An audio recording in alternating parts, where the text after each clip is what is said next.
Is it possible to conquer the entire world without becoming a tyrant? In the year 539 before Christ, the gates of the most impregnable city in history, Babylon, flew wide open. But there were no massacres, no looting, no black smoke from fires. A man rode in, not as a destroyer but as a liberator. His name was Cyrus, and he was about to found the greatest empire humanity had ever seen. Forget what you saw in the movies. This is the true story of the first global superpower, the Achaemenid Empire. Like, subscribe, and share. Let's begin. To understand the magnitude of what Cyrus the Great built, we must first look at a map of what is now Iran. At that time, the Persians were nothing more than a collection of semi-nomadic tribes, shepherds and warriors living under the shadow and yoke of a giant. The Median Empire. The Persians paid tribute and bowed their heads, but the blood that ran through their veins was that of an indomitable ambition. Cyrus was no ordinary man. According to legend, his own grandfather, the Median king Astyages, tried to kill him as a baby because a prophetic dream warned him that his grandson would dethrone him. But destiny, as is often the case in the history of great empires, cannot be buried. Cyrus survived, grew up in obscurity, and in the year 550 before Christ, he did the unthinkable. He unified the Persian tribes and rose up in arms against his own lords. This was no simple slave rebellion. It was the birth of a new kind of warfare. Cyrus combined the extreme mobility of light cavalry with a strategic vision that his enemies failed to grasp in time. Within a few years, he not only defeated the Medes but also absorbed their army and territory. Overnight, the young Persian king found himself at the helm of a regional power, but his sights were set far beyond the horizon. The first major obstacle to Persian hegemony was Croesus, the king of Lydia. Famed for his untold riches, confident in his gold and his oracle, Croesus crossed the Halys River to confront Cyrus. He made a fatal mistake. At the Battle of Timbrea, Cyrus employed a brilliant and unusual tactic. Realizing that the Lydian cavalry horses were afraid of the scent of camels, he placed his pack animals in the vanguard. The enemy horses panicked, and the kingdom of Lydia, with all its gold, fell into Persian hands. With Lydia under his control, Cyrus now dominated the trade routes connecting Asia to the Aegean Sea. The ancient world was in shock. Who was this Persian who was devouring kingdoms as if they were pieces on a chessboard? But the true climax of this rise came with Babylon. Imagine walls so wide that of the chariots could cross over them without touching. Babylon was the absolute metropolis of antiquity, protected by the Euphrates River and considered impossible to assault by starvation or force. However, Cyrus did not use brute force or a prolonged siege. His engineers diverted the river's course into a dry channel, allowing his troops to march along the riverbed, entering the city beneath the heavy iron gates during a night of Babylonian feasting.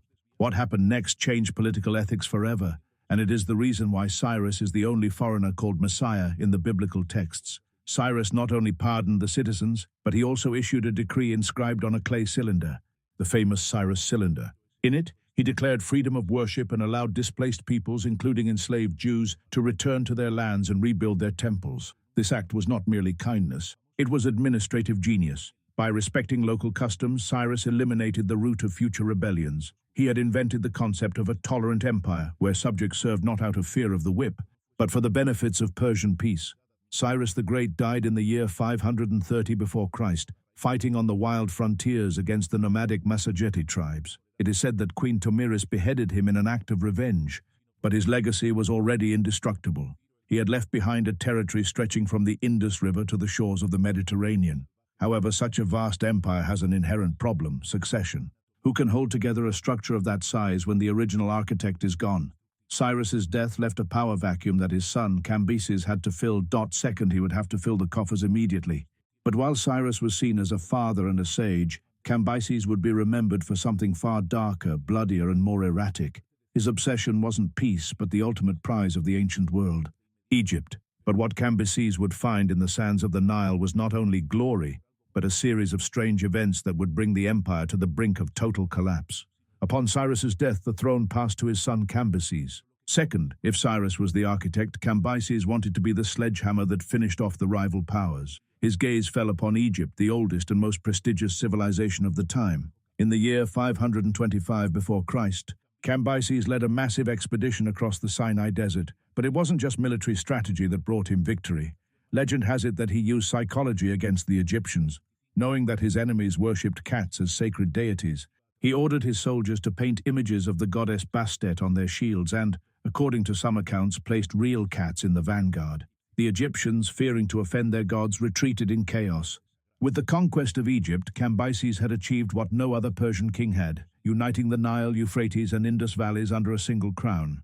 However, this is where the story takes a dark and shadowy turn. While Cambyses was in Egypt, rumors of madness began to swirl around him. Greek historians, perhaps with some bias, claimed that he desecrated tombs and killed the sacred Apis bull. But the real danger lay not in the Egyptian temples, but within his own house. In the heart of Persia, a pretender to the throne emerged, claiming to be Smerdis, Cambyses' younger brother.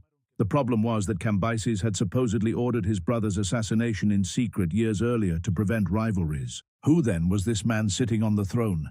The crisis was total. While Cambyses was rushing back to reclaim his crown, he died under extremely suspicious circumstances. Some say it was an accident with his own sword. Others that it was suicide or murder. The empire at that moment was on the verge of fragmenting into 10 pieces, but in the midst of this chaos appeared one of the most brilliant and astute figures in history. Darius, an officer of the royal guard and a distant relative of the dynasty, along with others, was a member of the royal guard. 6. The nobles hatched a plan to expose the impostor. They claimed that the man on the throne was not Cyrus's son, but a magician named Gamata who physically resembled the dead prince. In a night of blood and steel, Darius and his allies stormed the palace and put the false king to the sword. Darius proclaimed himself king of kings, but his legitimacy was fragile. To consolidate his power, he had to crush 9 rebellions in a single year, fighting 19 battles. He wasn't just a warrior, he was a master of propaganda. He ordered his victory to be carved into the Behistun rock, hundreds of meters high on a cliff, written in 3 different languages so that every traveler would know that he was the chosen one of the god Ahura Mazda. Once the bloodshed stopped, Dario proved to be an organizational genius. He understood that an empire that spanned 3 continents could not be governed by brute force. He divided the territory into 20. These provinces, called satrapies, were each governed by a satrap or governor. But with an ingenious detail, each satrap was overseen by a royal secretary and a military commander who answered only to the king. In addition, there were the eyes and ears of the king, imperial spies who patrolled the roads to ensure that no one plotted treason.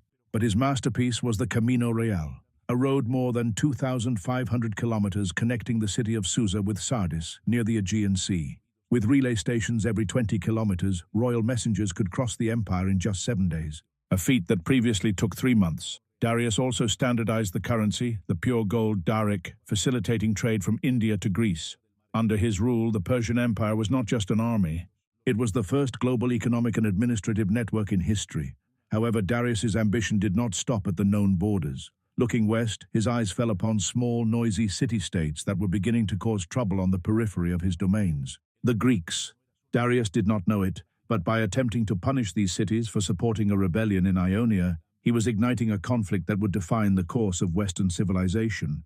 The King of Kings was about to discover that sometimes a giant can be wounded by a small but well-thrown stone. The stage was set for the clash on the plains of Marathon. For an empire to outlive its creator, a large army is not enough. A system is needed. And what Dario first did was, in essence, the world's first efficient bureaucracy. Imagine a world where the king's orders reached thousands of miles away with almost modern precision. The Persian Empire was not only driven by the will of its leaders, but also by a peacekeeping infrastructure that ensured war was only a last resort. At the heart of this machinery was Persepolis, the jewel in the crown. It was no ordinary administrative city. It was a declaration of power. Built on a giant artificial platform, its columns, over 20 meters high, supported ceilings of Lebanese cedar and were decorated with reliefs of all the nations of the empire. There, every year, representatives of the 20 satrapies arrived bearing gifts, from Bactrian camels to Ethiopian ivory. This system of tribute was not mere theft. It was the engine of an economy that allowed the empire to finance astonishing engineering projects. One of these was the Pharaoh's Canal in Egypt, a precursor to the Suez Canal, which connected the Nile River to the Red Sea, enabling the Persian fleet to dominate both the Indian and Mediterranean oceans. But what happened when diplomacy and trade failed? The Persian military machine came into play, a force that combined the diversity of a continent with iron discipline. At the heart of this power were the Immortals. They were an elite unit of exactly 10,000 heavy infantry soldiers.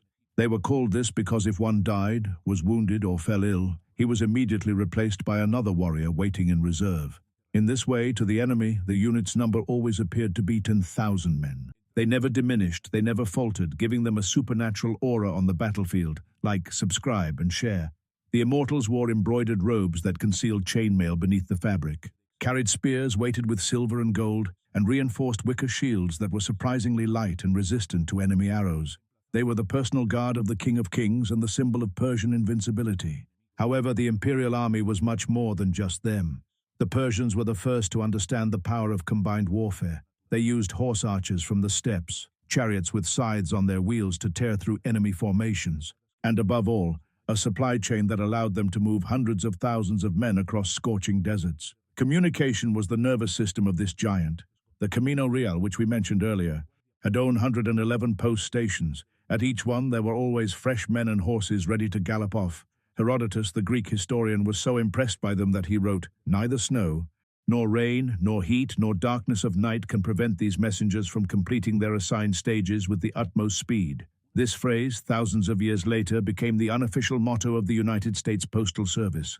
But the empire also had a unifying spiritual soul, Zoroastrianism. Unlike the polytheistic religions of the time, the Persians followed the teachings of the prophet Zoroaster, who preached a cosmic struggle between good, represented by Ahura Mazda, and evil, embodied by Angra Mainyu.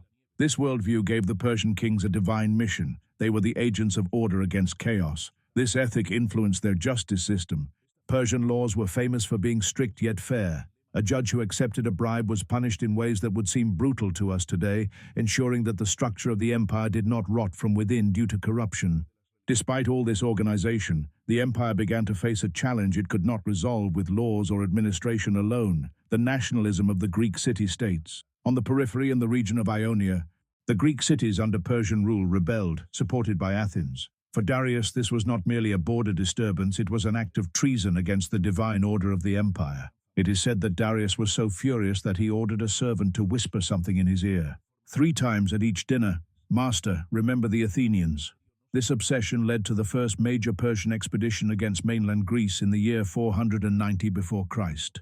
The outcome on the plain of Marathon was not only a clash of armies, but the first indication that the Persian war machine, so perfected in the deserts and plains of Asia, might struggle with the rugged terrain and the fighting spirit of the Greek hoplites. The empire was at its zenith, but the clouds of the Greco-Persian wars were beginning to darken the golden horizon of Persepolis. The defeat at Marathon was, for the vast Persian Empire, little more than a border skirmish, but for the pride of the Achaemenid dynasty, it was a wound that had to be healed. Darius first, he spent his final years preparing a final invasion, but death overtook him before he could see his revenge fulfilled. It was his son, Xerxes, first who inherited not only the throne, but also the obligation to subdue the Greek cities once and for all. In the year 480 before Christ, Xerxes launched the most ambitious military expedition of antiquity. It wasn't just an army, it was a continent on the move. The scale of Xerxes' invasion defies the imagination. Historians of the time spoke of millions of soldiers, although modern figures suggest there were around 200,000 fighters supported by a fleet of more than 1,200 ships. To cross the Hellespont Strait, Xerxes ordered an unprecedented feat of engineering, the construction of the floating bridges made of ships chained together. When a storm destroyed the first attempt, legend says that the king, in a fit of divine fury, ordered them to be built 300, whipping the sea to punish it. This act, often interpreted as madness, was actually a symbolic ritual to demonstrate that the King of Kings dominated even nature. The Persian advance seemed unstoppable. The Greek cities, divided and terrified, watched as the shadow of Persia loomed over the north.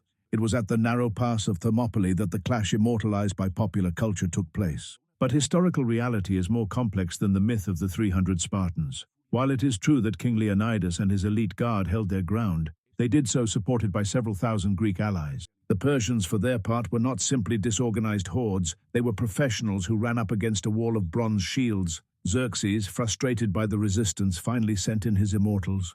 Only when a local traitor revealed a hidden path in the mountains were the Persians able to outflank the Greeks and crush the resistance. With the passage now open, Xerxes marched toward Athens. The citizens had fled, and the Persian king fulfilled his promise of revenge. The Acropolis was set ablaze in retaliation for the burning of Sardis years before. For Xerxes, the war was won. He sat on his golden throne at the foot of Mount Egaleia, ready to witness his fleet finish off the remnants of the Greek armada in the Strait of Salamis. But overconfidence was his undoing.